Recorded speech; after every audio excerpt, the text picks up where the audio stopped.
Appreciate you guys coming tonight. As always, we will open up with a prayer.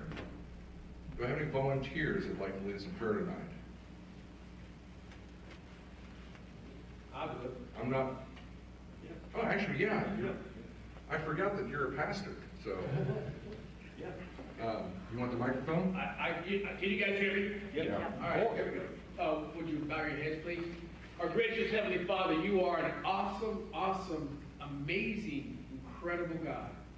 Thank you, Father, for all that you do in our lives. Thank you, Father, for your Son, Jesus Christ, and the things that he does. Father, we are gathered here to learn a little bit about political issues and our school systems. Father, you consider the children to be significantly important. And your word warns about leading one of these little ones astray, for it would be better to have a millstone tied around our necks and tossed into the sea. A millstone weighed about 2,000 pounds. That would be a difficult task to try to escape that. So, Father, help us to be wise, help us to be understanding, help us to do your will in all things. Thank you, Father, that you are God. Thank you that you are in charge. So, Father, we ask that everything that's said and done will give glory and honor to your holy name. And we ask all this in Jesus' name. Amen. Amen. Thank you very much for that. And if you're able to stand, please do so. And we will recite the Pledge of Allegiance. Mr. Grace, our newly elected state representative, if you would, please. I pledge allegiance to the flag of the United States of America and to the republic for which it stands, one nation under God, indivisible, with liberty and justice for all. Okay. So, show of hands, who's ready for some more rain tonight?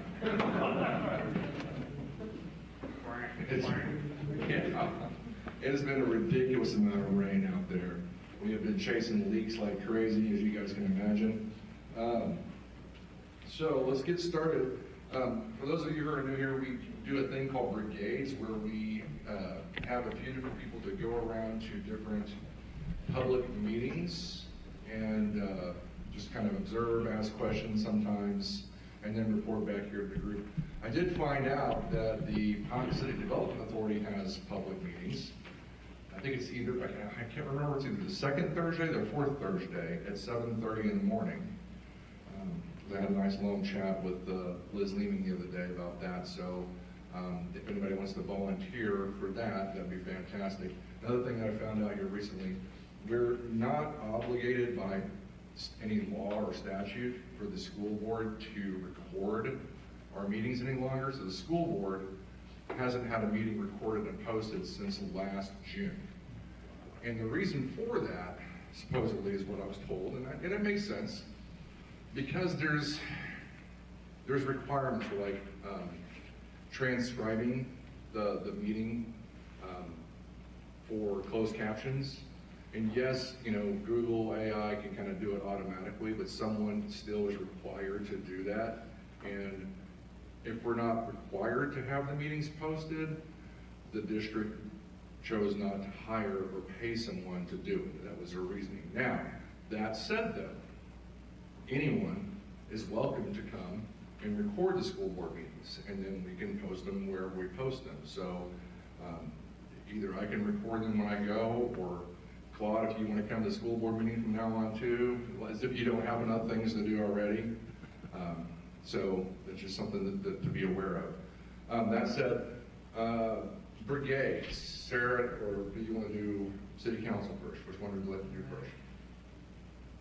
I go to city council. City council? Okay. So Nathan attends city council meetings usually if he can, so. All right, so went to the last city council meeting this week, and they had quite a bit on the agenda. A lot of it was consent agenda. I won't even touch on all that. Just a couple of the highlights, or lowlights, depending on how you look at it. One of the main issues that they considered main issues, they had a change in ordinance that they no longer require traffic citations to actually be signed by the person being cited. So the officer can just check a box that says that, yeah, he gave it to him, and sends it electronically into the court system. Does not have to have a wet signature signature anymore. They did not say why they were doing that. They passed it with an emergency, which took a separate vote. They didn't give any reason for the emergency necessary to do it all of a sudden. Apparently it's fairly common, but they didn't explain anything. Question on this. I've seen something recently about the slot cameras. That's one of the issues people have, is that you take a picture of license tag, license plate, and there's no actual evidence of who's driving the car. And so there's nobody who goes and actually meets with the driver, and so there's no evidence whatsoever as to who's in the car. They just told them automatically, electronically. It sounds like this is kind of something that would fit right into that. It could be a step in that direction. I don't know. Another question over here. Oh, Right here. go ahead.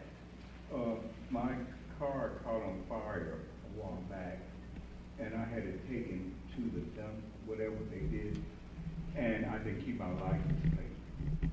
And they saw my car going down there, and they said I was driving it. So, like we were saying, it could be anybody, and I said, how can that be? Because it was supposed to be smashed up, and then they impounded the car at this place. I said, how can you do that without a license? So, that's pretty. It seems like it could open the door, definitely. At that point, the burden of proof is on the citizen. So he has to prove himself innocent. That's right. He's not assumed to be innocent and proven guilty by the government. So I think that the ordinance does say that the police officer is supposed to make contact, but there's no actual evidence required of it. Additionally, they had a new ordinance on downtown that the Central Business District, they had a meeting last year or so on how they can improve the downtown buildings.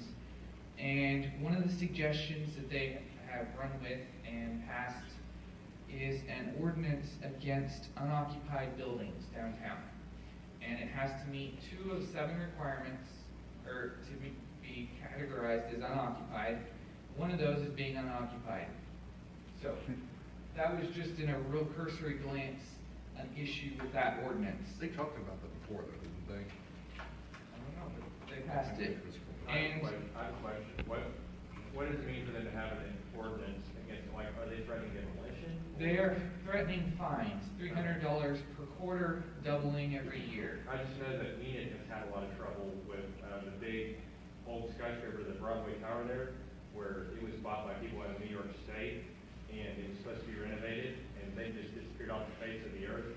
They can't get a hold of them to find them, anything. So I'm wondering if Swampy dealing with that same sort of situation. You have a lot of like far-flung, not at all local owners of old properties and stuff on the main streets. Or Mr. Grace may be able to provide some insight since he's also a real estate agent. Yeah, so there's a lot of vacant, old buildings downtown that are, for lack of a better word, becoming dilapidated, and the whole goal is to revitalize downtown. So you'll have really nice renovated buildings, and then right next door, you've got something that may be being used for storage, and nobody goes in and out of it for months, and it's falling apart. So they're trying to address that, either force them to renovate it, or force them to sell it, basically. Otherwise, they're gonna find them dead. If I may.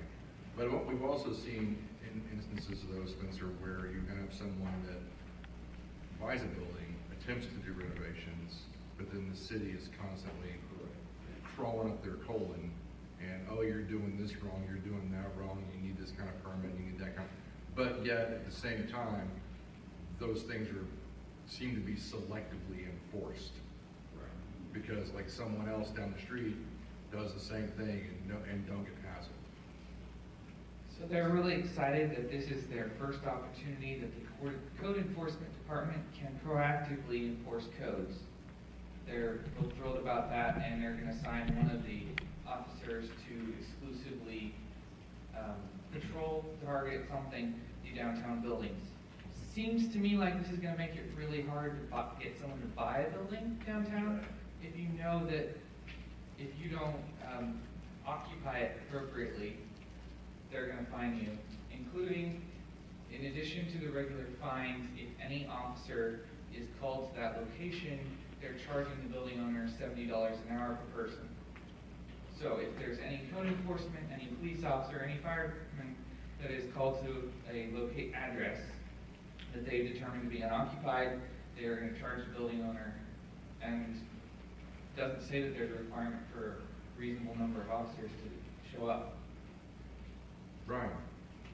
I just want to point out, this is what it looks like when people who don't own assets control the regulations of said asset. Fair point. As a real estate guy, I just. So along with the stick, there's also the carrot of taxpayer dollars to incentivize people that do update their buildings downtown, as long as they meet the requirements of utilities, broadband, and a whole bunch of other things. There will be up to about $300,000 per year of taxpayer dollars that are eligible for taking on that. In what way? Grants. After the building is rented out by the owner, they're eligible to get a 50% match of some of their expenses. Okay, nothing else on That is what I have on city commission. Sarah, do you have anything for us tonight on J6? Everybody, this is Sarah Volkers. This is Nathan's sister. She is an absolute rock star and keeps up with all of the J6 political prisoners, we'll call them, because that's what they are, and always has great information on what's going on with them. Sarah? So I actually have a little section back there tonight if you want to take a look on your way out. There's a place to write Edward Kelly. He's currently being held in California on a life sentence. Just write him a note of encouragement as he's spending America's 250th celebration behind bars. I also put together a book together with updates of some of the people that I've told you guys about or have asked you to write. I just wanted to share a little bit of Mark and Jaleese Middleton's update. They ended up in prison for praying at the Capitol on January 6th. It says, "Hello, Oklahoma Patriots. This is Mark and Jaleese Middleton, founders of American Patriot Relief. It has been a long time since we last communicated with you. There is so much we still want to say to you.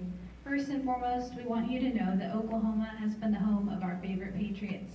All of you supported us in so many ways over the past 5.5 years. We can see your sincerity and your commitment to us, and we will be forever grateful for it. Thank you to the many of you that wrote to us in prison when we were able to get mail. I did receive a lot of letters that drew a lot of attention in the unit. I think it spoke volumes to them to see a J6er receive so much mail. It is so true when you hear J6ers comment that the letters are what kept them going. Mark and I were never given permission to communicate in any way with each other. Eventually, they even cut off my communications by phone and email while in prison. But the Lord willed and Trump pardoned us. Since then, our case has even been dismissed. The path of healing has not been easy. The best I can describe it would be a tsunami. Mark and I come out of prison to 172 text messages, approximately 35 phone calls, and about 12 to 15 people at our home to greet us. It was overwhelming, to say the least, so we ran for the beach. We believe the Lord has sent us to our cave for healing. Mark and I are living our dream life right now. If you can recall our story when we came and spoke to you guys, you know how much the Lord was involved in protecting us. I'm here to tell you nothing has changed. God's grace truly is sufficient. By His grace, we are nestled at the beach in an RV, living the life we had planned to live before we were raided by the FBI. We still hope to receive restitution, as every day is a continuous struggle to get back on our feet.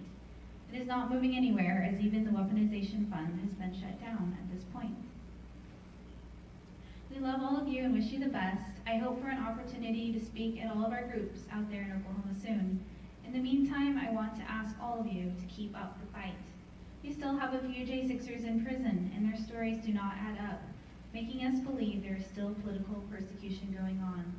God bless you all, God bless America, and God bless the American Patriot, Mark and Jaleese Middleton. Thank you, Sarah. Yeah, Mark and Jaleese were on the Capitol grounds and were huddled together, praying. And which one was attacked by, well, Jaleese? Someone, like, it was a Capitol police officer, came up and grabbed her from behind. Well, She didn't know who it was. She had her head bowed in prayer. So she turned around and defended herself. And it turned out to be a Capitol policeman. And there you go. They ended up in jail for how long? Sarah? About 1 month. Yeah. They were sentenced. Right. But they were sentenced to, Oh, House arrest. Yeah. came out to about 3 years. yeah, for just standing there praying. So that's, I mean, and a lot of the J6 political prisoners, it was similar stories. Now, there were people that did things that they shouldn't have done. They committed acts of violence, they, Are those the FBI agents?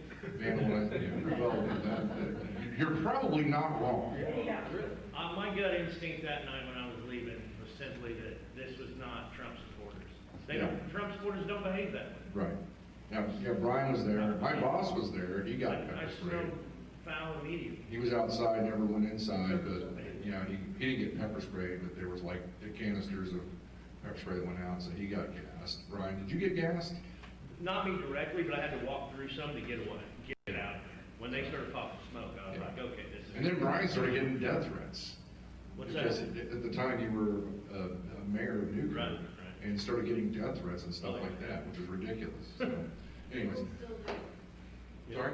J6ers still get death threats. Oh, yeah. Yeah, and these people were trying to get their lives back together. They get out of prison or whatever, get pardoned and everything like that, and they've got nothing left. They're, essentially homeless, or their families have disowned them or whatever. It's absolutely heartbreaking. Okay, so Terry's not here tonight to give us a quick OK2A announcement. Nathan, you said that his guest speaker was who again? County Commissioner Jeff Krieger is going to come talk about the Hubbard Road project, which it looks like it's coming along. Is Terry okay?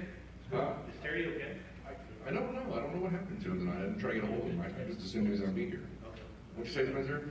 So it could have got washed away. Yeah, I could have got washed away again. Yeah, So hopefully not. there's a Dodge Taylor, there's a county road that runs between here and Blackwell that was like, all of us here, that was the shortcut to get over there. And back when we had that 100-year flood in 2019, completely wiped out a bridge there. And everybody and their dog has just been clamoring to get this bridge put back together. Oh, it's still not fixed? What's that? They're still not fixed? No, since 2019, it got wiped out in 2019. Still not fixed. I mean, I don't know if you guys remember or not, but the bridge across Caw Lake in Caw City actually got moved a little bit from that flood. I remember when I went across there, saw it and moved. Did you see that?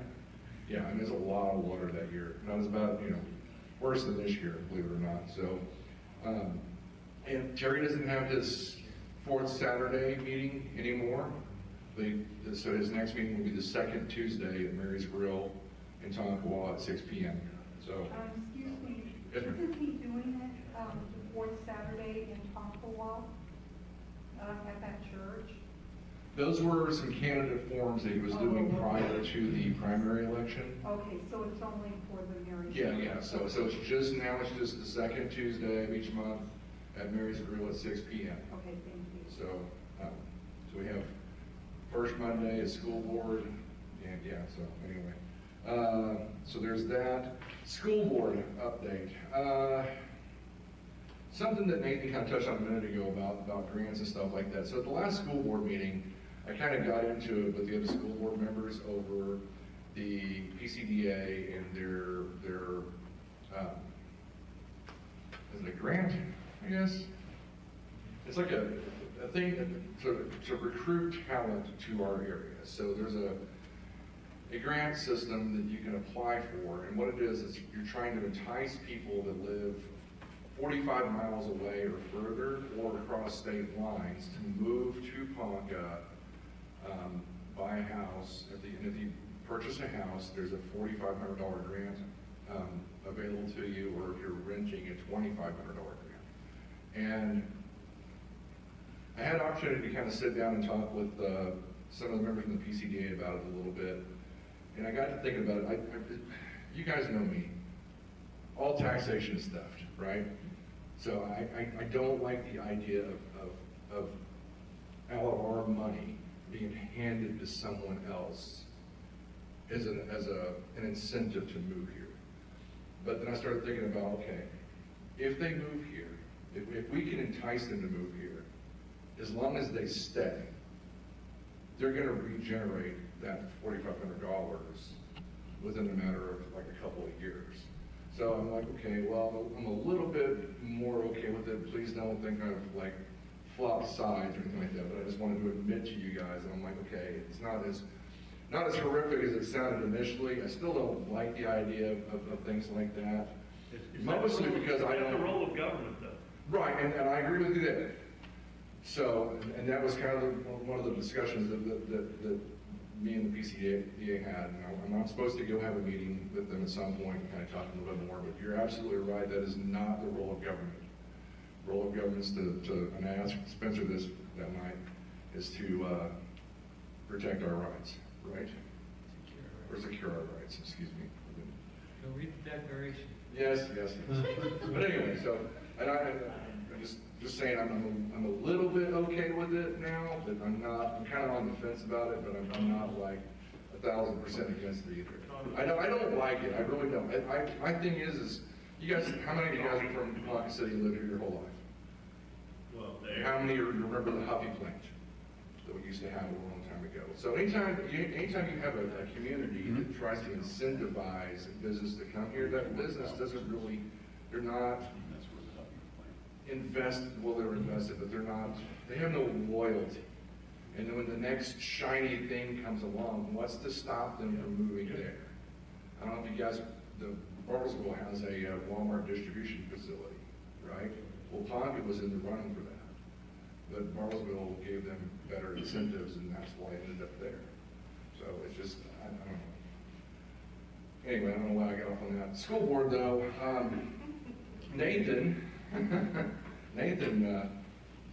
took some wind out of the sails when he pointed out that we were supposed to have a budget meeting before the regular school board meeting for June. And because they were so gung-ho on changing the time of the school board meeting, changing it from 6 to 5, whenever they were basically copying last year's homework for this year, and they put out their announcement for the budget meeting, they forgot to change the time on it. So Nathan pointed that out, and I called, and I was like, we can't have this meeting because it would be illegal. So they had to cancel the meeting and reschedule it, so. They also didn't put the summary in the budget. Oh, yeah, they didn't put the summary. So they put the summary in the newspaper. It was a very brief summary. I will have to say that Erica Johnson, who's the finance director for the district, she does a really good job of putting together reports and stuff like that. Sometimes it's like way too much information, but she seems to be very careful with how she budgets and stuff like that for the school district. So I do have to give her some props on that. I still don't always agree with how we spend the money, but I do at least have to give her props for doing a good job at putting it all together. I wish I thought I had the budget report with me, and I must have left it at home, so I can't really give you a whole lot of information. But one of the things that we did touch on again is the declining enrollment, declining live birth rates and stuff like that, and it's going to eventually come to a head, and we're going to have to make some serious tough calls here in Ponca City, I would say within the next 2 years, would be my guess. So that's all for school board. I did invite Robert McMaster from US Law School to come, and I'm going to give him just a couple of minutes to talk to you about that real fast. For those of you, well, I'll just let him tell you the story. So, and then what else do we have, Nathan? Couple of announcements, okay. So as far as the city on the traffic citations with the signature, you want to pull up Title 22, 1115.1A. That is release on personal repugnance for a traffic violation. It's in state statute where a promise to appear must be made by a written signature. What's that again? Title? I just looked it up back there. Title 22 actually requires an acknowledgement of a promise to appear on a traffic citation by electronic signature, but it specifically says a written promise to appear. So you could definitely make the argument that a signature fits that requirement. So if the city's trying to take that away, that's your argument to stopping that. Well, I saw something on Facebook the other day where some guy was arguing in front of the city, some city, he was gonna be the biggest hemorrhoid for that reason. Yay! So, my name is Robert, I work for a company called U.S. Law Shield. For those of y'all that don't know who we are, it's simply legal defense for self-defense. But here's why you should be a member. When it comes to self-defense, you never know who, you never know when, where, any of the circumstances of you having to protect yourself. There's only two things that you have a control over. The first is how you respond in that incident. And that's on you. As far as training, preparation, getting the knowledge, the wisdom, all the tools that you need to protect yourself and survive that incident. The second part of that you have control over is what happens afterwards. And that's what we're here for. And on the back of your membership card, the emergency hotline is only answered by your attorneys. No one else is answering the phone, and the reason why it's only the attorneys, because in that situation, they're the only ones that can take care of you. And it's not just over the phone, they're also local. So if they need to come on scene at that incident to keep you from going to jail, that is what they are going to do, because that is our promise to you. But it doesn't stop there. After this incident, it doesn't matter what comes from it.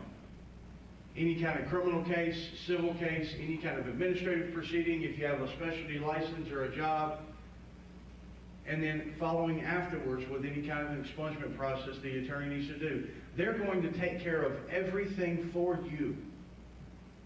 And as a member, you're never going to pay a penny for them ever. It's all about a peace of mind.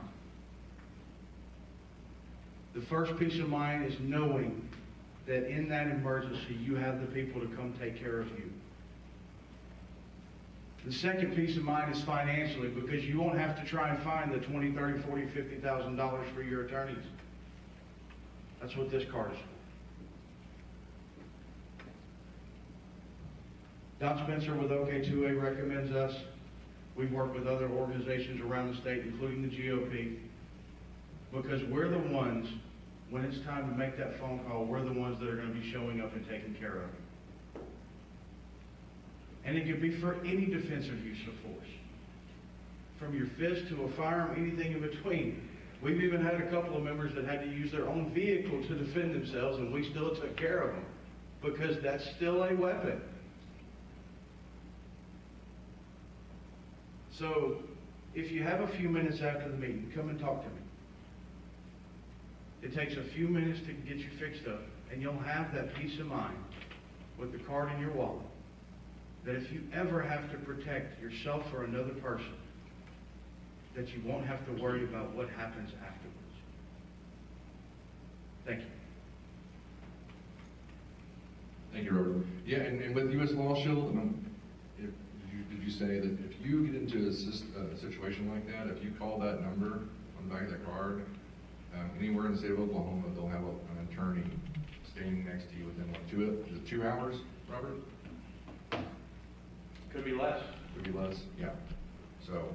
We've had a couple of instances where the attorney beat law enforcement there. Yeah, so yeah, I mean, you have that card, you call that number, say, hey, I was in a victim of a violent assault and I had to defend myself, and this is where I am. They'll have an attorney within 2 hours standing next to you. And there's another number on the back of there that I had to use a couple of times, that you can call, and you'll get a call back from an attorney. So if you have a legal question about carrying or whatever, like when Ryan and I went to Milwaukee for the RNC, I had a question whenever I had to go attend a school board training thing, indoctrination camp in Oklahoma City. Same thing. So I made the phone call, left a message, and I had someone call me back the next day and answer my questions. So it's, I mean, that alone might make it worthwhile just to have that kind of access to an attorney. Okay. So our guest speaker tonight is Dr. Taylor, but before he goes, I want to give Spencer Grace just a couple of minutes since he was just recently elected, and we want to give a couple minutes to talk. I mean, so that's the deal when we have elected officials come in here, no matter who they are, we'll always give them time to come say a few words if they want to. So, very good, sir. Thanks, Joe. Thank you, guys. I just wanted to take just a couple seconds and say thank you all for your support. Thank you for allowing me to be here. Obviously, the primary went very well for me and all my supporters. We won with a little over 61% of the vote, and just really encouraged by the outpouring of support, and congratulations, and looking forward to getting to work, because the work is just now beginning. So again, I'm an open book. You guys all have access to me. My phone number is everywhere. I'll give it to you right now. Flag me down, whatever I can do to help you out. Flag me down in the driveway, whatever, you know. But again, just really excited for this opportunity and to be supported by y'all. Appreciate it. Thank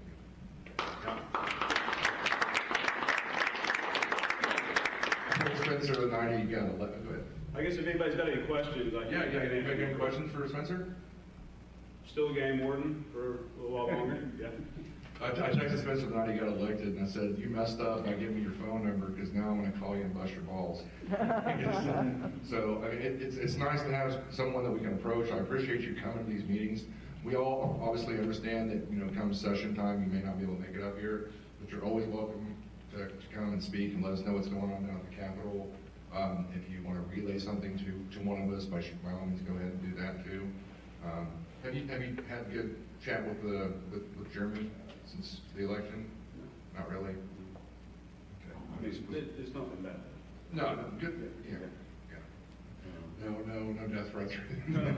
We saw each other at church, but it just didn't work out the visit. So. Well, yeah, okay, all right. Well, that's good. I mean, as long as you guys, I would have to say, at least you guys, your particular race was not as tumultuous as some other races were. So, anyways, but thank you again for coming. Now on to our main event.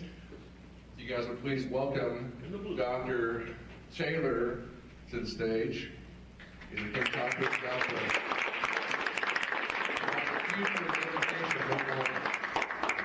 I'm going to grab my stuff and get out of your way. Okay, you're not in my way. Well, that way I'm not a distraction. Oh.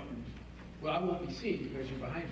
Okay. Well, I'm not a distraction. And even if you were doing jumping jacks, I still would see you. It is a great honor to be here. I am so thrilled to be here.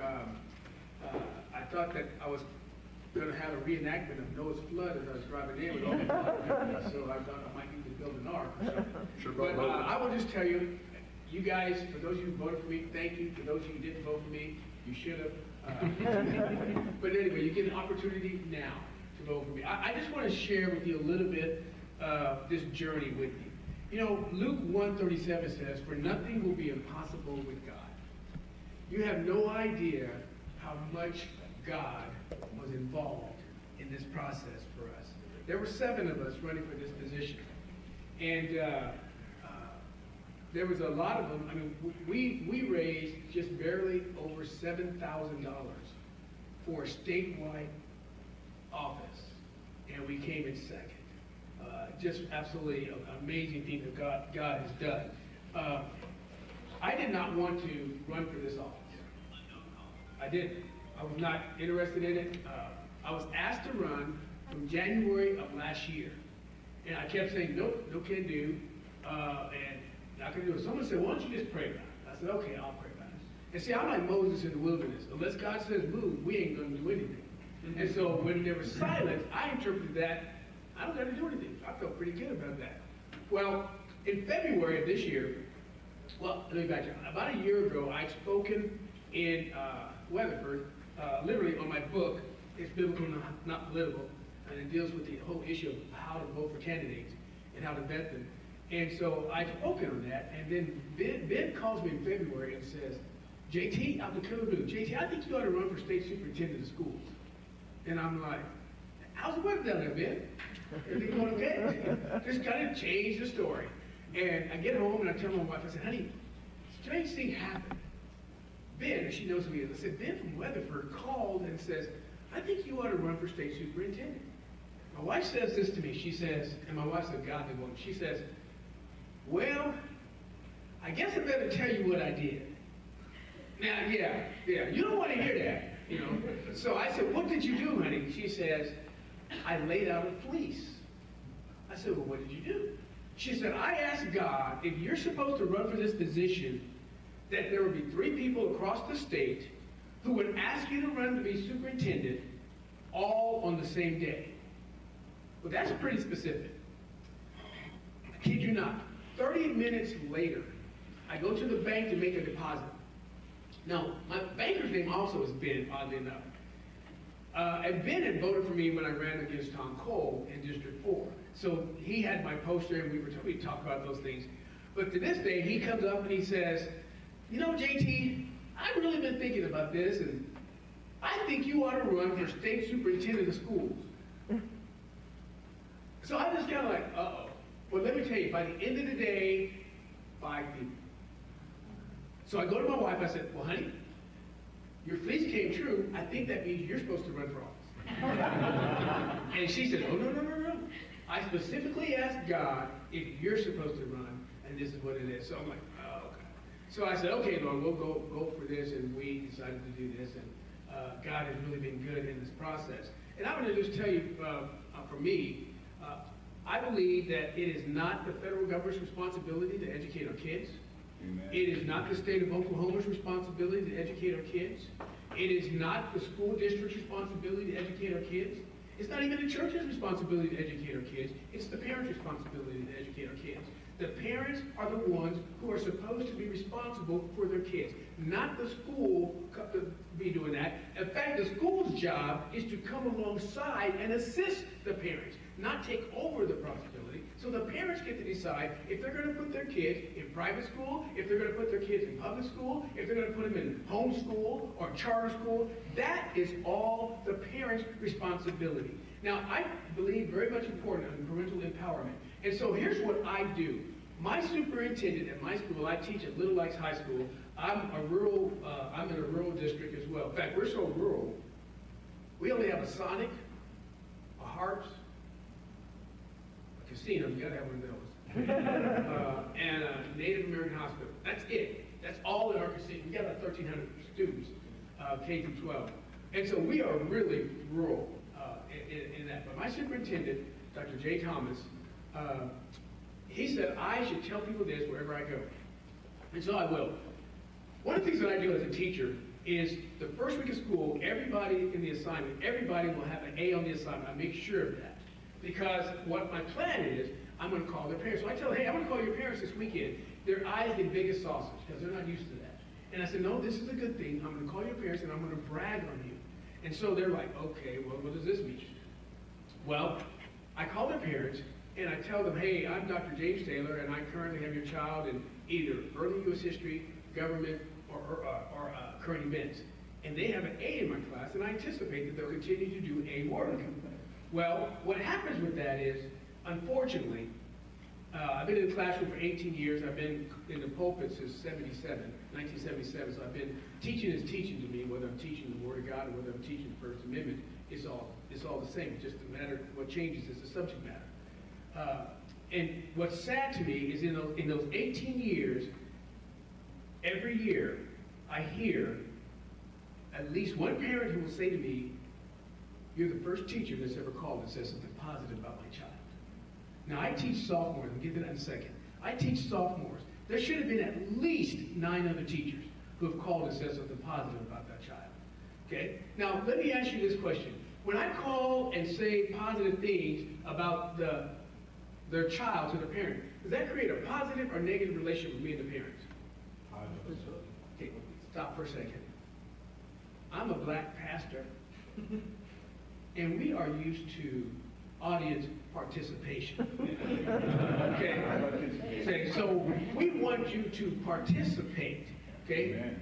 If it's a rhetorical question, I'll say it's rhetorical, but I don't usually ask rhetorical questions. All right, so I'm gonna start that over. If I call the parents, and will that be a positive or negative relationship that's being built? Positive. Amen. Now, what happens with the relationship between me and that child? Is that positive or negative? Positive. Okay, well, what about the administration? Not quite sure, but let me tell you what happened. When I got to Little Axe, 3 weeks after I got there, now, in these times of 18 years, I've never seen a superintendent on the campus, let alone in my classroom.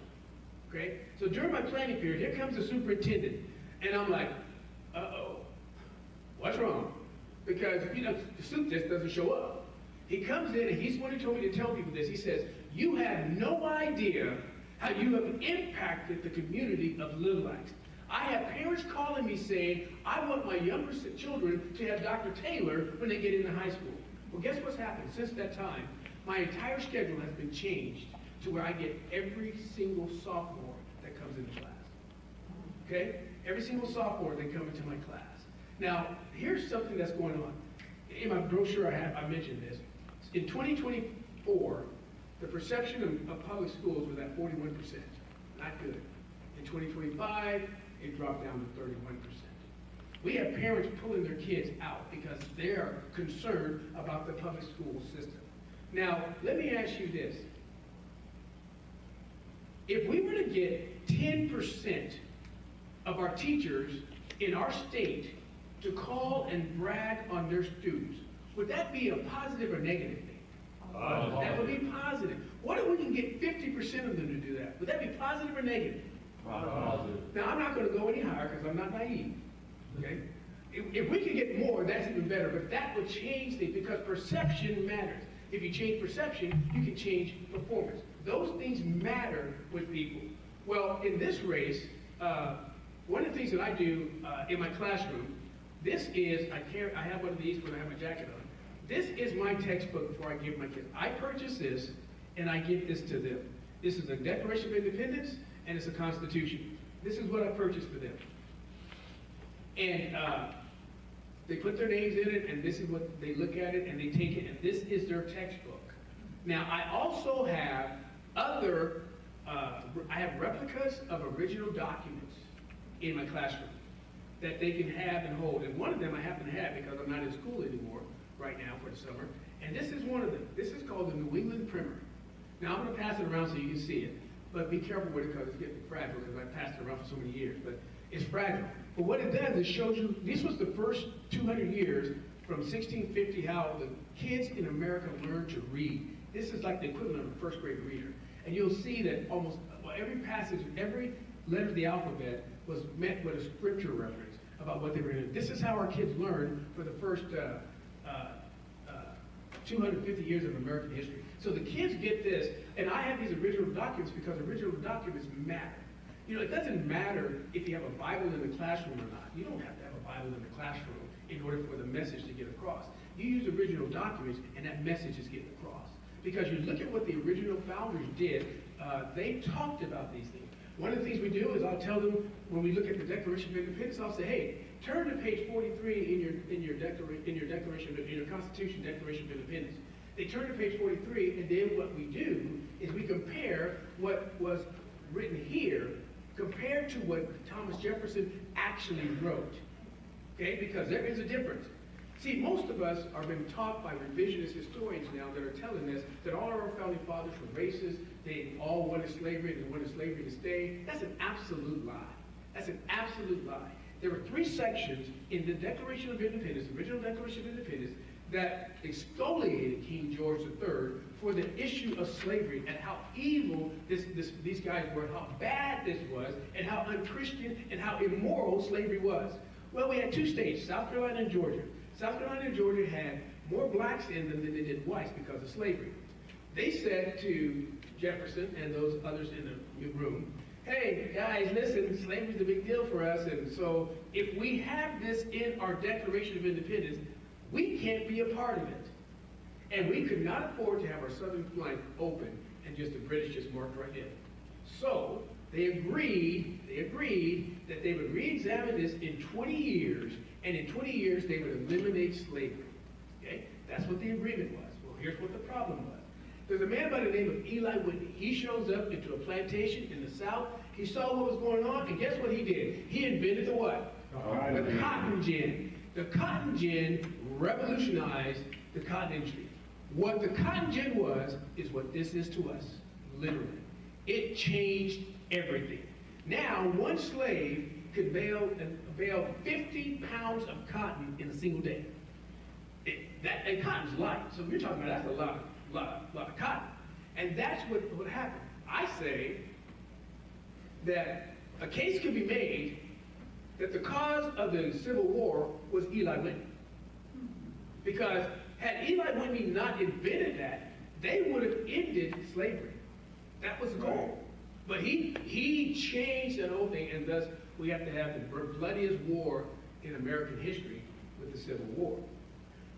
My kids, at the end of the year, they have to take a final, but the final grade is not as important as their project. Here's what their project is. They have to create their own country, okay? They got to come up with the name. They got to come up with at least 3 different branches of their government, and they have to tell how you get into this office, what the qualifications are, and how long you can serve. All those things. Those at least 3. They can do more. They have to create their own money. Now I tell them, don't you dare superimpose my picture on a $1 bill. One group took a gold brick and put it on there, and they got extra credit. Because I build in extra credit for most of my assignments. And so they have to create a national anthem. They get extra credit if they sing it. They have to create a Pledge of Allegiance. They have to create a flag, and their flag has to tell their story, just like our flag tells our story. We look at our flag, we know what those 13 stripes represent, and they represent what? 13 colonies. We look at those 50 stars, and what do they represent? 50 states. Our flag tells our story, so they have to tell their story. Their government has to align. So if they pick a dictatorship as their government, then they cannot have elections, because dictators don't have elections. That's not how it works. Everything has to align. They have to come up with their own economic system. How does your country function? How does your country pay for itself? They have to do this. And then at the end of it, they have to defend their country. Now, there's usually 5 or 6 countries in the classroom, and they have to defend it about what's going on. So I asked, which country do you think is the strongest military-wise? And they know what's going on, and they can figure it out. Which one do you think is the easiest to defeat? And they know that too. In one of my classes, they had a country, they called themselves America. Now, you couldn't say America. You had to say America. That's how they wanted it. Now, these guys, they were serious, because they put pictures of their weaponry in their country's constitution and whatnot. And then to make sure you understood what they were talking about, they had a picture of a mushroom cloud that says, y'all mess with us, this is what's going to happen. Okay, so clearly they had won those things and had the bigger picture there. Now, I want to share with you 2 things that happened. I share with you what my superintendent has said. I've shared with you what the parents have said. Now I want to share, to make it full circle, what my own students have said about me in the class. And we have a class that's called advocacy. Advocacy is kind of like a study hall, but you have the students from their freshman year all the way through the senior year. So you have them for 4 years. You're their advocacy teacher and developing relationships with them and helping them. She graduated this year, and before she graduated, she gave me this card and said this, and I quote, "You've been the best role model and teacher. I want you to know that you'll always be in my heart for how much you've impacted my life for the better. You're truly an amazing and the most inspirational person from this school. I pray you have an amazing summer and an amazing candidacy." She says love in her name, and then in parentheses she writes, "your favorite." Now, in my class, the reason why that's funny is in my class, my students actually argue about which one of them is my favorite. Now, that's when you're doing something right. I'm telling you, that's when you're doing something right. This last one that I want to share with you, I got this the last day of school this year. This was a student that I had, by the way, both of them gave me permission to share. So this is a student that I only had her for 5 months of school year this year, because other classes, she was having some difficulty, so her parents pulled her, and she went to Epic, and actually she's doing very well, and it looks like she's going to end up being able to graduate earlier than what she thought. So here's what she says. You was an amazing teacher for the 5 months I was in your class. I learned something new about the world and government every day. Still keeping an eye out for how much we are in debt. I showed them the debt clock. If you haven't seen the debt clock, that is one ugly, ugly, ugly thing. Because that thing is just, it's just going, the kids are stunned. And, how is it? Why is it going so fast? Exactly. You know, so we had a chance to discuss those things, but at least she's still looking into that and still checking on it, whatnot. Again, she says, you showed me a lot of stuff in class I would have never learned through anyone else. I appreciate the time you took teaching me. Thank you so much for allowing me to be able to sit in your classroom every day. You always told us, quote, I love you, end quote, after every bell just to make sure everyone knew that they were loved by someone. Even on my hardest days, I knew walking into your classroom would make it better. Now, I share those things with you for this reason. I want to bring that same passion to every classroom in the state of Oklahoma. Now, if you like that, you can vote for me. If you don't like that, there's others you can vote for. Real simple. And so, this has been a whirlwind experience for us. If I can just brag on God for just a moment, if you wouldn't mind me doing that. Nobody expected us to be here, except us. Nobody expected us to be here. We were written off completely. Channel 9 sent a news crew to Adam Hughes' watch party. They never even called and asked if we were even going to have one. They did not expect us to be here at all. Now, we did, but nobody else did. And the reality is, on paper, we shouldn't have been here, but God. They discounted God. On paper, just like in American Revolution, on paper, there is no way in the world American Revolution we should have won. But God, divine intervention, changed everything. And so for us, just real briefly, we did not have any money. This is unprecedented. Unprecedented. $7,000. One of the candidates spent almost $200,000 in our race. Now you've seen what the governors have spent. Good Lord, $1 million. I mean, that's ridiculous. $70 million. But that's what that is. We had no money. We had no Facebook presence. Lane is back in the back, and they have changed all that. I'm not a big fan of Facebook. I use it for a church on Sunday morning, and even my Facebook account, I never created it. When I ran for Congress against Tom Cole, that's when it got created. And I didn't know, if I knew how to delete it, I would have deleted it, but I'm glad I didn't, because when opposition did the research, they went back to that and they saw, because what I used to do is I would post a Bible verse every single day. And so I have a new name. I've been called now Dr. Bible. Now, I like it because, do you know Andrew Jackson, when he was running for president, one of his opponents says, you're a jackass. And he liked it, and now the Democrat mascot is a jackass. I'm serious, that's really what happened. That's really what happened. And so I'm liking Dr. Bible because they meant it for evil, but God used it for good.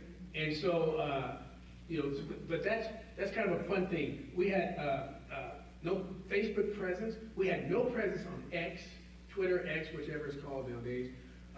And now we've got a huge presence, and literally Lane and Jason are responsible for that, and that is really blowing up. They're doing a fantastic job.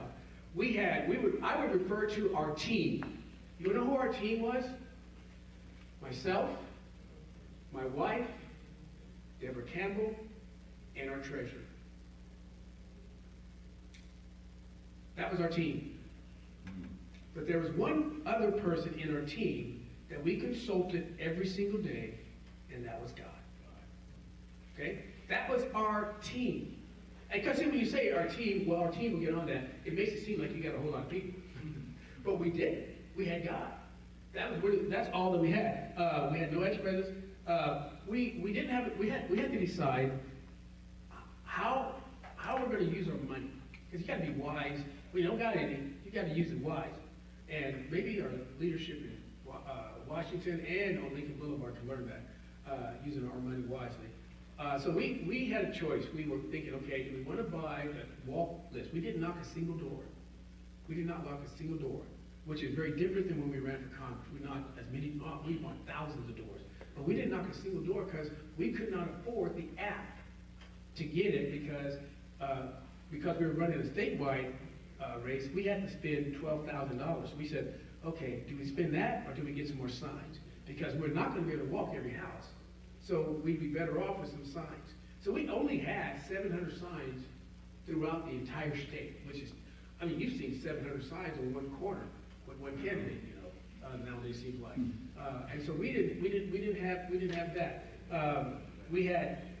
We wanted to use text messages.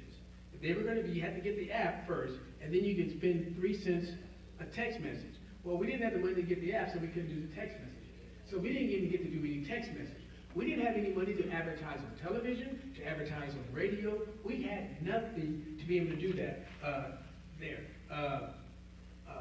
So we did everything we could on our own, but we had some help with some people that were going out on knocking doors and putting out signs and saying, and when I would go speak somewhere, people liked what they heard when I would speak. And so what happened was, people would ask me, JT, how is your campaign going? I would say to them, if the grassroots are any indication, we're doing good, we're going to win. That's what I would tell them, because what would happen is, even when there was the most candidates was 6 of us out of the 7 that was there, even after we all would speak and talk, people gravitated and said, I like what you had to say. I like what you had to say. So I'm trying to figure out this all out, but yet we didn't have anything. So we end up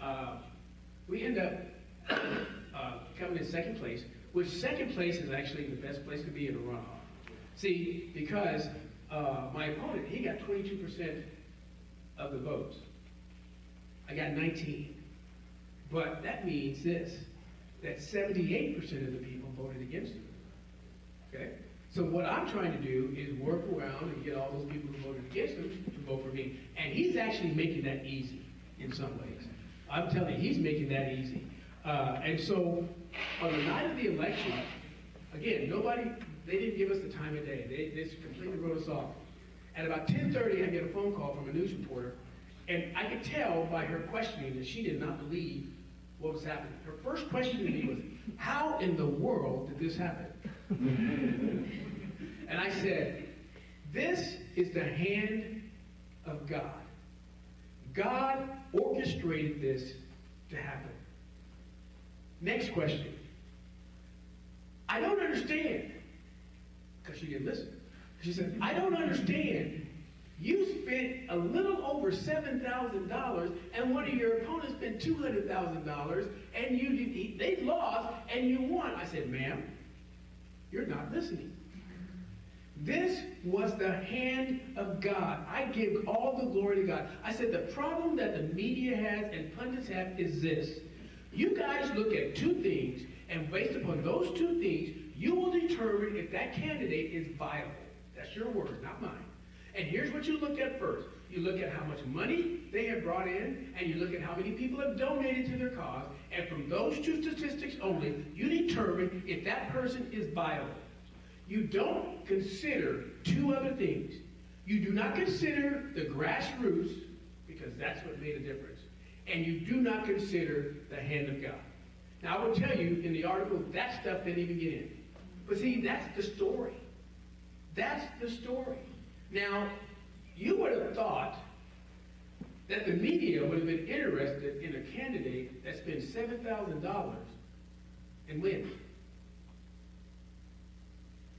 Today was the first time I heard from television and the radio media today.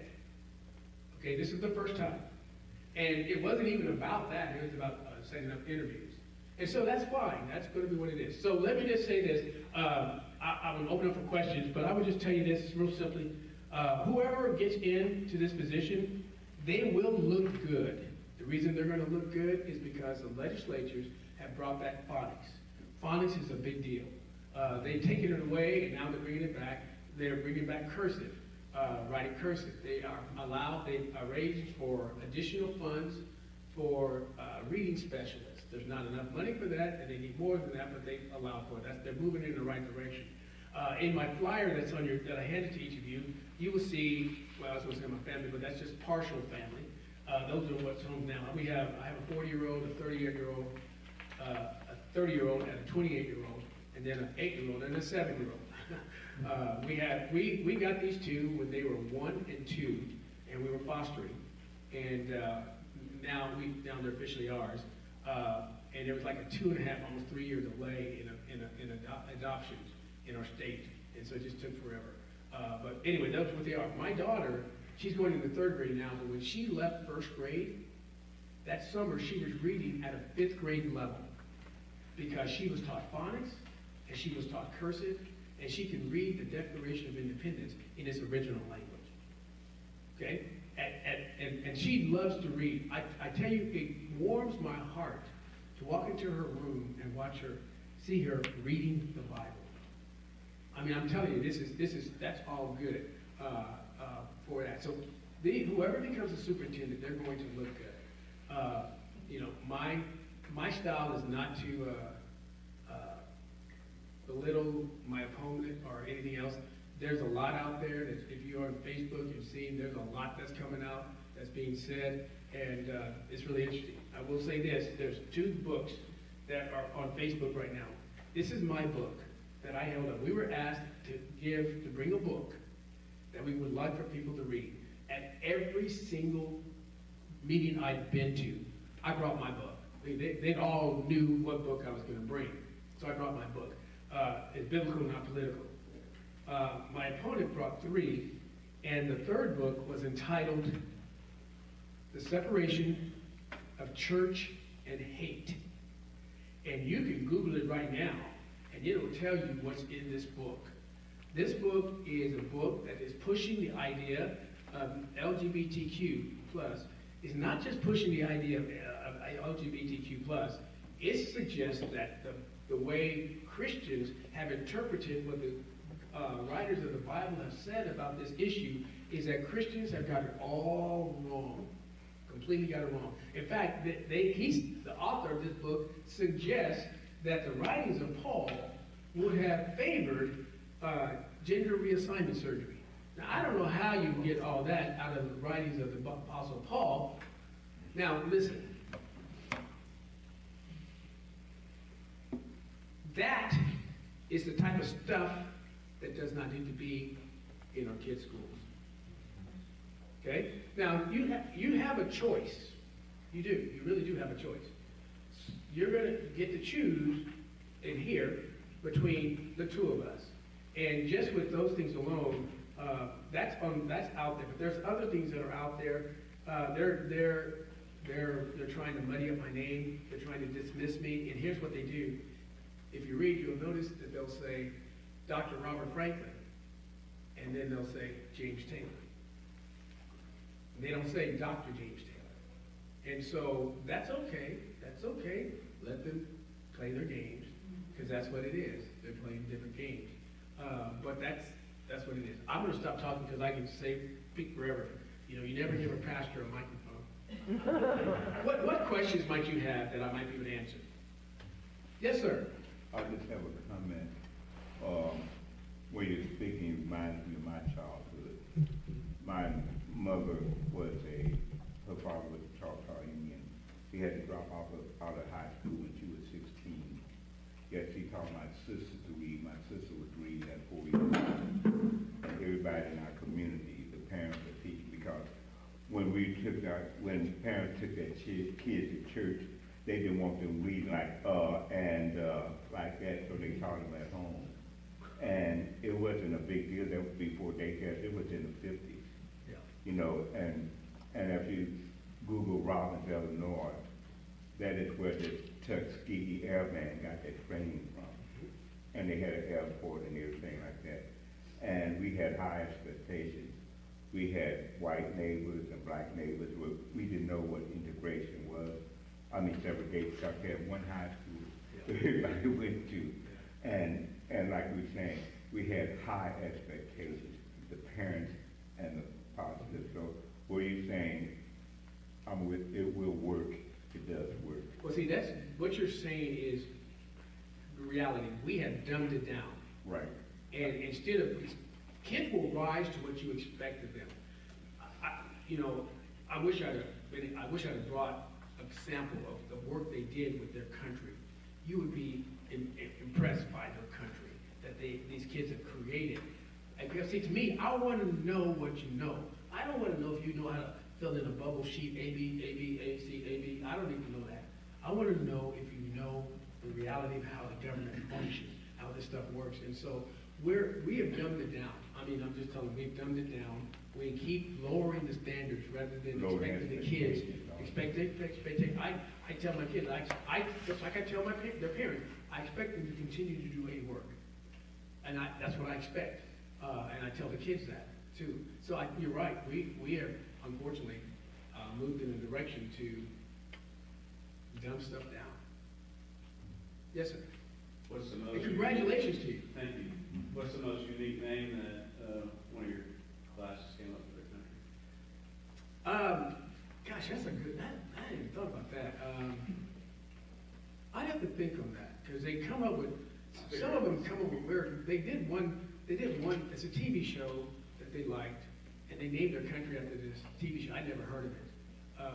And they went in there and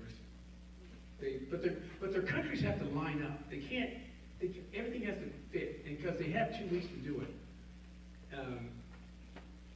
And they turn stuff in. I said, no, this ain't working. You can't do this.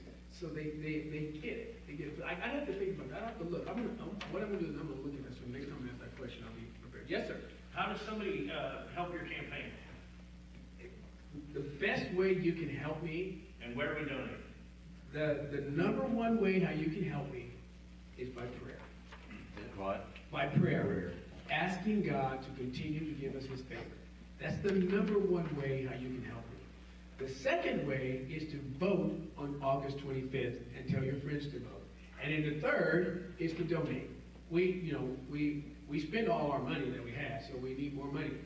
And so you can go to Taylor for the number 4 OK.org, Taylor4OK.org, and you can donate that way. Or there's some envelopes on the table that you can grab and donate that way. Or you can write a check, or you can give cash.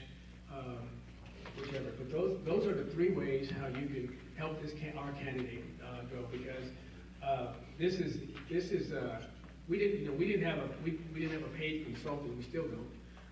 But my opponents, they're very much into that. They've got that going in. It's a little different race. In the first race, I was able to fly under the radar. Well, I'm not flying under the radar. So, and don't believe everything you hear. Okay? They said already that I'm trying to shut down all the rural schools. Well, I'm a teacher at a rural school. And they said that I want to get rid of all the FFA programs. I'm like, where do you guys get this stuff? But this is politics. It don't have to be true. Just anything they can say to make it diminish what you're saying. Yes, sir. I've got one thing and then a question. Sure. So, when you're talking about, God intervening to get you into this runoff, I have a friend who works in the state education department, and so I was like, well, I'll ask him what he thinks about which candidates to vote for, because there were so many to choose from. And he said, okay, well, Franklin's going to get in. He's going to be one of the top 2 because of the background that he had. And then he recommended a couple of other candidates, and he said, there are other good ones, but they don't have a chance. And so I'm like, okay, well, I'm choosing between these 2 that I'm not in love with. I didn't really spend any time learning about you. And the night before the election, I had another friend call me and say, hey, you need to vote for James Taylor, and told me a little bit about you. And I was like, well, okay, guess you convinced me to change my vote. So I told my brother and my brother's wife and my mom and my dad the night before the vote, and so we helped. Let me say something about, you do not know that you were part of our prayer. You were answered to our prayer because we said, God, our name is not out there like it ought to be. So we're praying that you will change people's minds when they go in to vote. And so thank you for that confirmation. But, and I'm thinking, I was like, man, we don't have a Ryan Walters to vote for, what are we gonna do? You know, and so we're getting our Ryan Walters hopefully. But, I do have a question. You talked a lot about teaching the Constitution and Declaration of Independence. Do you teach, much from the Federalist, and especially the anti-Federalist papers? Do you include? Yes. That, because it's a debate. People don't realize this was a debate, and you're only getting half of the text conversation. Right. So to speak, if you're only studying the Federalist papers. So what's your position on that? How do you? They both are, those books are both in my library. The kids get to look at those, and we make reference to them all the time.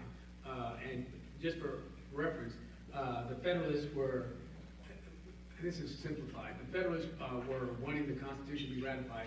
The Anti-Federalists were not against the Constitution, but they were against it without a Bill of Rights, is what basically, that's the difference. And so I use both of them because there's good points made, and so I want the kids to see this. So I use both of those in there. And again, like I say, those are in my classroom. Those are in my classroom. Yes, sir.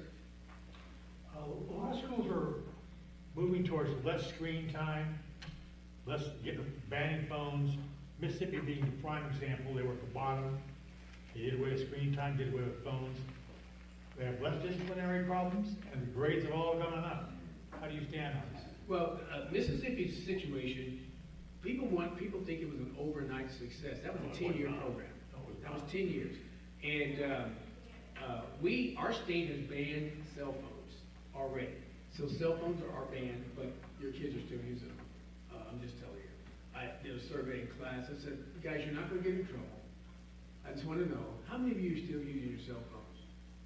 100% of the class. So while screen time, see now our school has not eliminated the screen time simply because for financial reasons, we use Chromebooks. Yeah. And so the kids have screen time. And that, I wish that they would buy, they don't have the money, but I wish they'd buy the programs that would allow the teacher to make sure those kids are only on the programs of that class. And then you take it off each class and put it back on so that they can, right now, they can go wherever they want to online. And the issue of AI, basically artificial intelligence and these type of things, that's here to stay. And we can rebel against that as much as we can, or we can learn to utilize it in a way that actually helps us. So what I encourage my kids is to do this. I tell them, you need to look at going to VOTEC and becoming a plumber, becoming an electrician, becoming a nurse, becoming this or that. And I said, here's why. Artificial intelligence, AI, is not going to crawl under crawl space and fix your plumbing. They're not. And so, and I tell them, when you get out of trade school, you're not going to have six figures or figure debt, and you're going to be making more money than I am as your teacher. Yep. Day one. Yep. And so, I like the idea of less screen time. I'm old school. I prefer a book. Yes, that's me. I prefer a book. I like turning the pages. Yeah, but that's preference. Yes. And it's hard to not want to make that the way it is, but that's a preference. My preference is this: like you can get my book on Amazon or wherever on ebook. I mean, they'll download it immediately. And I'm sorry, that doesn't feel right to me. Yeah. But that's okay. So I wish that we were still using books and more books, but for financial reasons, cost and stuff. Books are expensive anymore. Yeah, everything's expensive now. Everything's expensive. Everything's expensive. So we're going to be trying to, like I say, I'm old school. And old school works. That's why we're going back to phonics. That was old school. That's how all of us in this room, most of us in this room learned, and it worked. So we're going back to old school. Yes, ma'am, you have your hand up. So I have one question and then I have a comment. So could you tell us who, I'm just kind of nosy, who's Deborah, Deborah Campbell? Deborah Campbell was the one who arranged all of my speaking engagements up until now. Oh. And so she's still working with us, doing other parts of it. And she's actually in her strength right now. And so, yeah, I've known Debbie for, gosh, at least 10 years, at least 10 years. She's got a brilliant mind, brilliant mind. She ran for a state rep seat. She sure did. 4 years ago, wasn't it? I thought it was longer than that. Maybe it was 4, but it was the same year that I ran. Oh, okay, yeah, 22. she did. Yeah. And so, And she used the Campbell soup can design, Yeah. as part of her logo for her yard sign and stuff like that.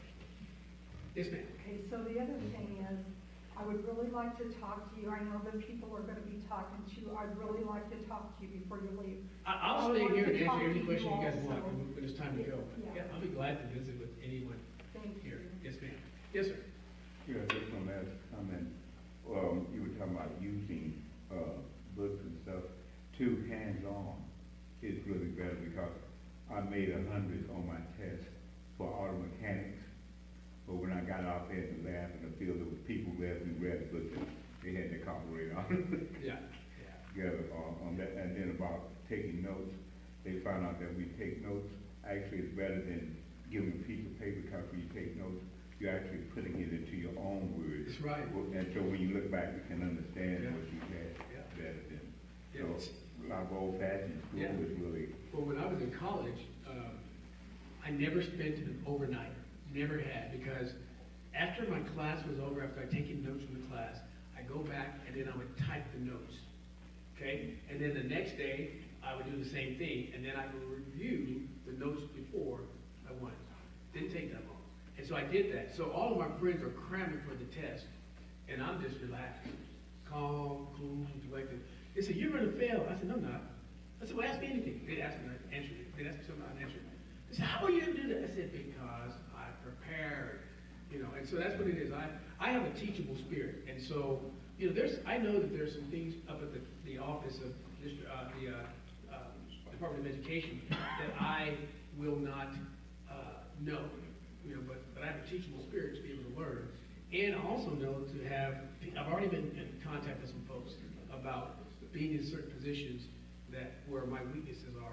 That's where their strength is, because that's the reality of the world. We need to surround ourselves with the right people. Yes, sir.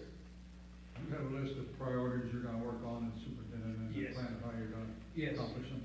Yes, one of the first things we're gonna do, the first thing is we're gonna try, the job of the superintendent is to implement the policies that the legislatures are doing. Now, Lyndall Fields is the acting superintendent, so hopefully he is getting these kids at the first of the year, because I wouldn't start till January. And so we will be, first thing is making sure that these things are implemented with the phonics and the reading and the specialists, and all, those are part of it, also with math, getting those things up to par. Here's one thing that's important to me, in order for things to run smoothly, I think. There's a little over 400 employees at the Department of Ed.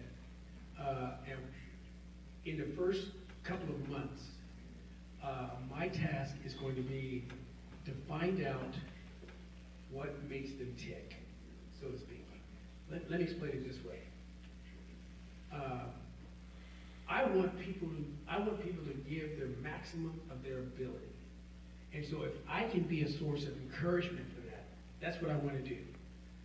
At church, I asked the people on our staff, our music people and associates and youth pastors and whatnot, and secretary and all, what motivates you? Would giving you a raise let you know that I appreciate what you're doing? Or would giving you more time off? Or what? Well, it's interesting what they said. There was two that was weird to me, but they made sense. Our music minister said, the best thing you can do for me is tell me in person that I'm doing a good job. Not write it. Tell me in person. Okay. Well, that's pretty easy to do. But the one that caught me by surprise was our secretary. And she says, "You're already doing it." I said, "What am I doing?" I didn't know what I was doing. She says, every day, I always got to work early. She says, every day I come to work, my door is open and the light is on, and it says, you're welcome to be in here.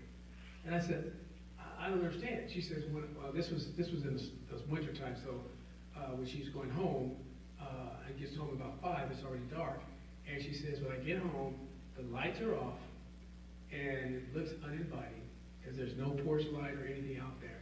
And I'm thinking, wow. Now, she did not know that the reason her door was open and the light was on was because the copy machine was in her office. But that's why that happened. So one of the things that I will be doing is trying to find out what makes them tick. Because if you can find out that, and it's going to take a little while, but it's going to be worth it in the long run. You find out what makes them tick and what makes them, or gets them motivated, you're going to have a better productive group of people that's there.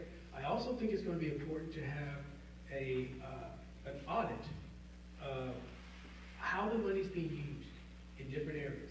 And it really needs to go in each of the individual schools as well, districts, because the biggest chunk of money in our state is education. More than 50% of our budget is education. Healthcare is the next biggest. So those two areas take up the chunk of our budget, but education takes up the bulk of it. And so every year, all the time, we're always asking for more money, and more money for the schools. And so we need to see how that money is being utilized. Is it being utilized wisely or unwisely? And if it's not wisely being utilized, we need to look at doing some things different. See, because Einstein was right. He said the definition of insanity is doing the same thing over and over again, expecting a different result. And if we keep doing the same thing over and over, well, guess what we're going to get? The same result. And so those are the types of things that I want to do. So those are really three right there. Yes, sir. No, I'll wait for you to Oh, finish. yes, sir. I was waiting for you to finish. Finish. Oh, you finished? Okay, yeah, 51 to 53% of our entire state budget goes to education, but that's K through 12, higher ed, vocational, and teacher pensions. Right. So all of that combined. Question, how long have you been a teacher? 18, I've been in the classroom for 18 years. 18 years.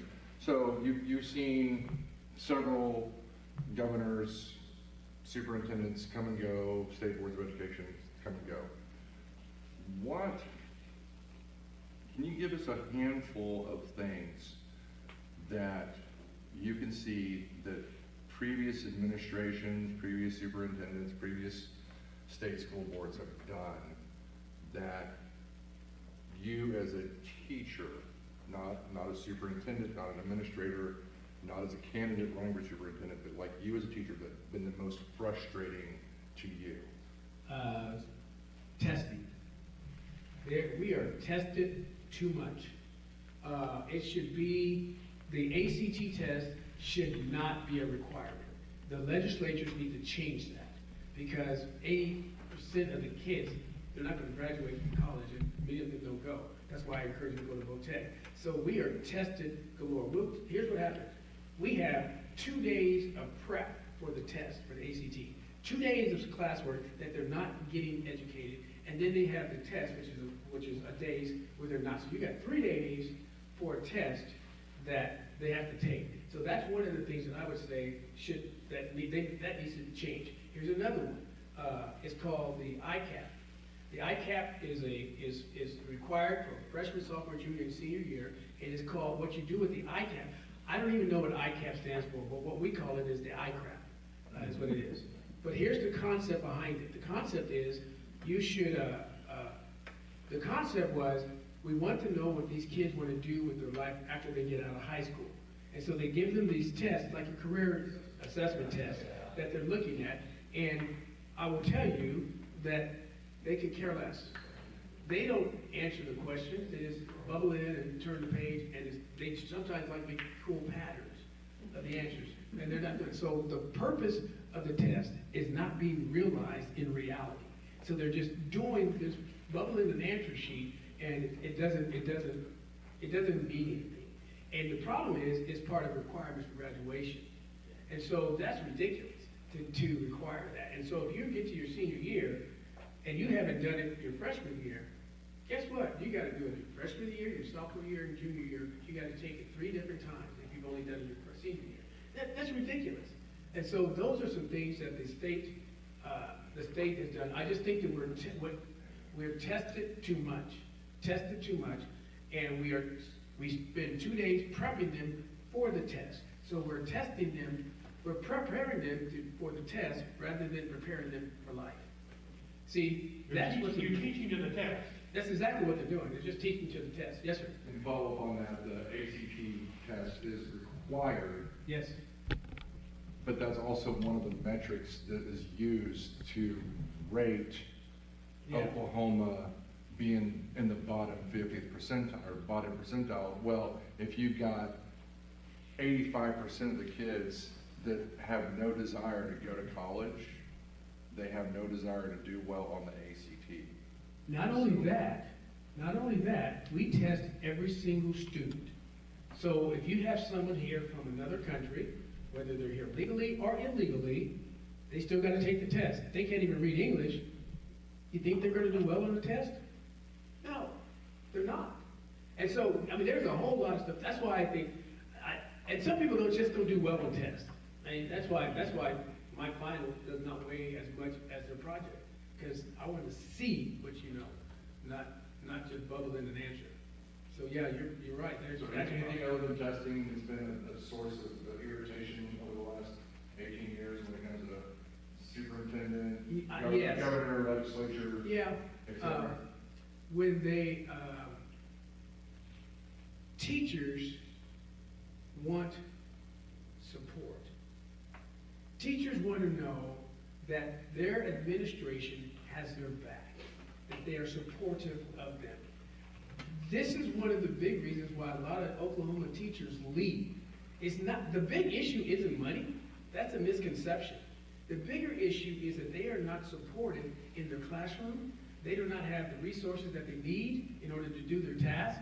To give you an example, personal testimony, this year we hired a teacher, and they were hired for one thing, but because of shortages, he ended up having 6 different lesson plans of different subjects without books or information. He was asked to teach some subjects they had no clue on whatsoever. And he was there about 4 weeks and he quit because he did not have the resources that he needed. That is a problem. And we don't have our first year teachers, this is a big deal to me, is our first year teachers are put in situations, they know their subject matter. They know their subject matter. They just don't have classroom management skills that they need. That is imperative. That is imperative that they have those skills. In fact, when I was at Oklahoma City Public Schools, I volunteered to teach the first year teachers what to do with classroom management. That's one of the things that I do well. And that's one of the things that I will emphasize as a superintendent, because we got videotapes and all these things. Here's how you can make your classroom better. Because if I have to send someone to the office to the principal, I've already lost control of my classroom. And so, I cannot stress this enough. The first day of school is the most important day of the year. The reason why I didn't have trouble in March in my classroom was because of what took place on day 1. That matters because the kids are going to challenge to see if that stuff is real or not. Are these boundaries for real? And so, and I will tell you this, I also, I volunteered. I said, listen, the kids that get in trouble, that have difficulties with things, hey, go ahead and put those kids in my class. That's fine. I said, just don't put them all in my class. Give me some sanity. And so I volunteered those kids.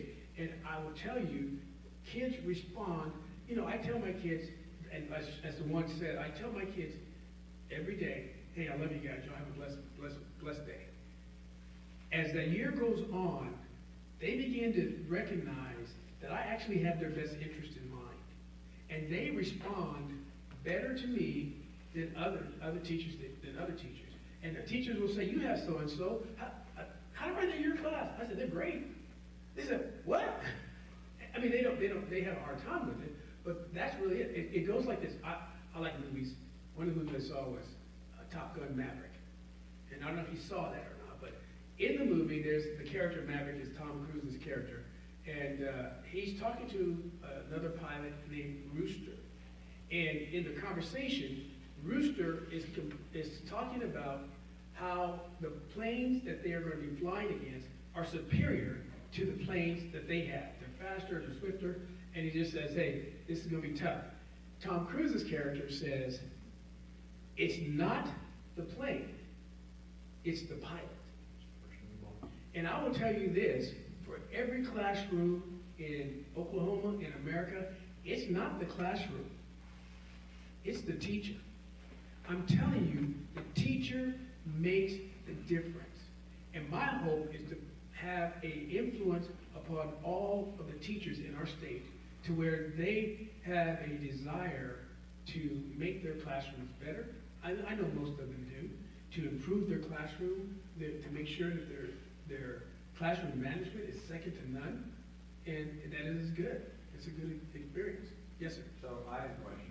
I've got, my brother and his wife are both teachers, and I've heard a lot about there being kind of efforts to incentivize bringing in teachers from other states to help fill the teaching shortage.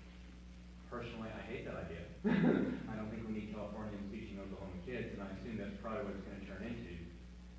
What are your thoughts on that? How would you approach that? Are there things that you would be able to do if you become the superintendent of schools to actually help us to grow talent here? The thing, anything that has to do with the money is going to have to come through the legislators. So if they're going to be adding additional bonuses and those type of things, that stuff comes through the legislative process. But I think that if we can get if we can get an attitude, I believe this principle, if you change perception, you can change performance. If you change how you perceive things, your performance will follow. That's just the way it is. And so that's what I want to do with them, is to say, because it's not, our money situation is, the money is what it is. So that's where we are. Our money is what it is. So now we can say, oh, well, we need more money, we need more money. But that's shown that given more money, we've increased spending by 51% since 2018, and you think our numbers would go up, but they haven't, they've gone down. And so that is not really the best incentive. Now, if they're going to do something where they're going to give incentive to people to come to our state, I have problems with not doing the same thing for the people who are already in the trenches doing it here right now. And so if there's some way how that can be managed to do that to where that's done better, if we're going to do that, then what about us that's been doing it for all these years?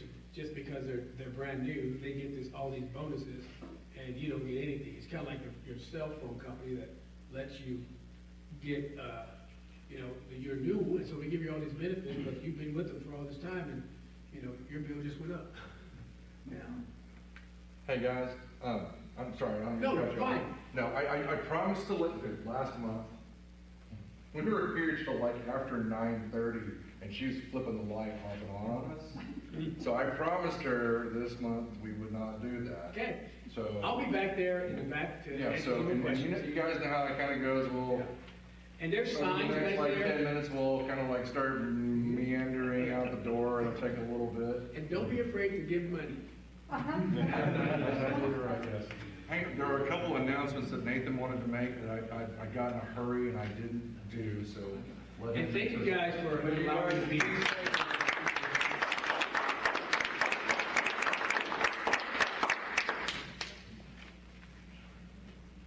Well, anybody have one last question for him, or everybody good? You got more questions? We'll go hit him.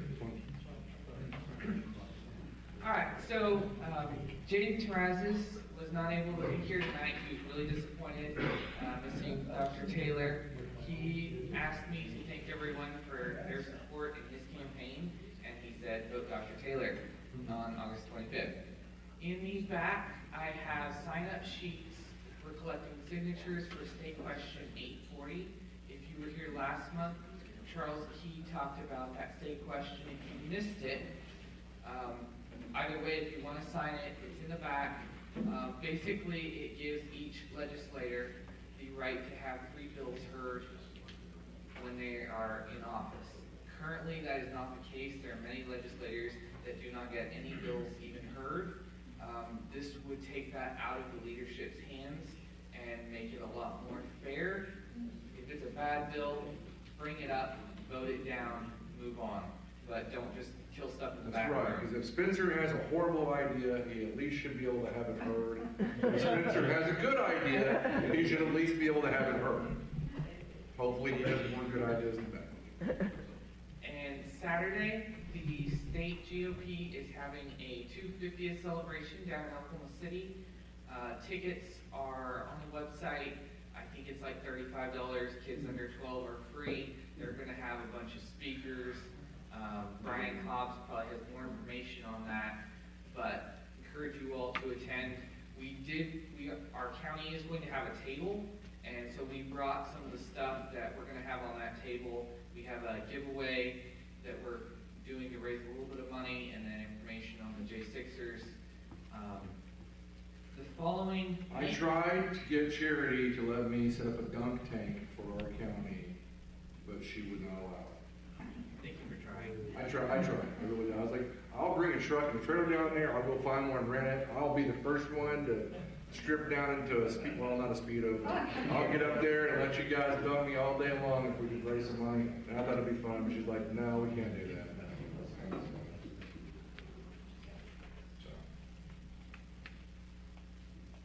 And then 4th of July, they're in Edmond, Ecclesia. Many of you will know, I've heard of them. They are having a 4th of July party, and they are having Pastor Dan Fisher give his Black Robe Regiment presentation, which I have not gotten to see in person. I asked him about coming up and giving it here, and we just couldn't make it work. But that'll be a free event. It looks like it'll be really fun and a really great presentation on our founding and the pastors that were involved in doing that. Yes? If you have not seen it, you need to see it. It is extremely impressive. All right. I'm planning to be there. So, and I hope that you all will join us. And then we will not see you until after the 4th of July. So please read the Declaration of Independence again. I will have us, well, not I, we, not GOP, but me and some others, will have a nice special surprise for you guys for the July 4th weekend out at the Lake Road Car Wash. In combination with the VFW and some heavy equipment. So, anyways, just letting you know. Is that where the roofing company is now? Yeah, I work for American Roofing. Okay. So the owner of that company owned Lake Road Car Wash also. Where's Lake Road Car Wash? It's on Lake Road. It used to be a car. It used to be a car wash. Well, that's Now it's that's a where lake the part of the Yeah. roofing truck. So Yeah. it's the one that's fenced in, but we'll have Yeah. a little surprise for you guys for the July 4th weekend.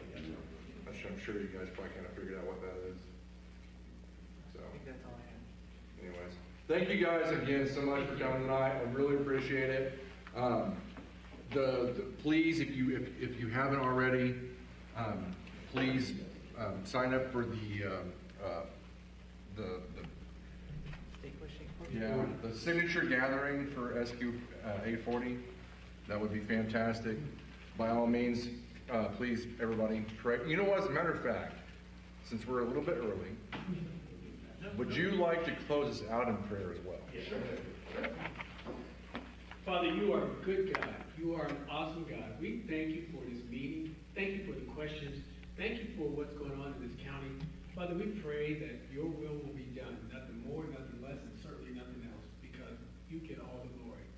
Father, it is an honor to be able to be a part of the Republican movement. People who acknowledge you. I've been in meetings where Democrats were in charge and prayer wasn't even suggested or even mentioned. So thank you, Father, that in our party, we still want to talk with you. We still want to have a conversation with you. Be with us as we leave, that we will be safe as we all drive home, and may you be glorified. Father, I just pray that, as I prayed at the beginning, that everything that was said and done brings glory and honor to your holy name. And we ask this in Jesus' name. So, thank you guys again. Everybody have a fantastic, blessed evening and weekend. Please, make sure that you all get your canoes out for tomorrow.